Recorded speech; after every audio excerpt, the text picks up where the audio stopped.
सरपंच का भूत। गांव के बाहर एक पुराना कुआं था, जिसे लोग सरपंच का कुआं कहते थे। कहा जाता था कि कई साल पहले गांव के सरपंच, जो बहुत धनी और घमंडी थे, इसी कुएं के पास संदिग्ध परिस्थितियों में मर गए थे। उनकी मौत के बाद कुएं के आसपास अजीब घटनाएं होने लगीं। रात के समय वहां से चीखों और हंसी की आवाजें आती। गांव वालों ने इस जगह को भूतिया मानकर वहां जाना छोड़ दिया। घटना की शुरुआत।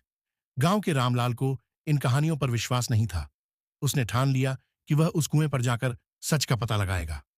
एक दिन रात को, जब चांदनी रोशनी फैली थी, वह अपनी लाठी लेकर कुएं की ओर चल पड़ा। रास्ते में उसे लगा कि कोई उसके पीछे पीछे चल रहा है, लेकिन उसने हिम्मत नहीं हारी। जब वह कुएं के पास पहुंचा, तो वहां सब कुछ शांत था। लेकिन जैसे ही उसने कुएं में झांकने की कोशिश की, अचानक ठंडी हवा का झोंका आया और किसी ने उसकी लाठी खींच ली। रामलाल ने इधर उधर देखा, पर कोई दिखाई नहीं दिया।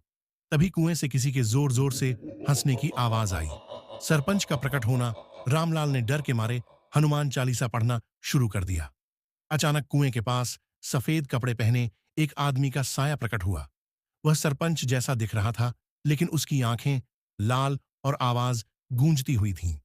उसने रामलाल से कहा, तुमने मेरी शांति भंग की है, यहां क्यों आए हो?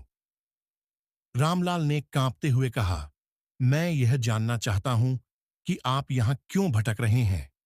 सरपंच का भूत बोला, मैंने गांव के लोगों के साथ अन्याय किया, गरीबों की जमीन छीन ली और उनकी बद्दुआओं ने मुझे इस कुएं से बांध दिया। अब मैं तभी मुक्त हो सकता हूं जब कोई मेरे लिए क्षमा मांग ले। रामलाल ने गांव लौटकर सबको यह बात बताई। अगले दिन गांव के सभी लोग एकत्र हुए और सरपंच के लिए प्रार्थना की। उन्होंने कहा, जो हुआ उसे हम भूल चुके हैं, हम आपको क्षमा करते हैं। जैसे ही प्रार्थना खत्म हुई, कुएं से एक तेज रोशनी निकली और सरपंच का भूत गायब हो गया। अब वह कुआं फिर से गांव वालों के लिए सामान्य हो गया और भूत की कहानी सिर्फ किस्सा बनकर रह गई। इस घटना के बाद रामलाल गांव का नया नायक बन गया और लोगों ने उस कुएं के पास कभी डर महसूस नहीं किया।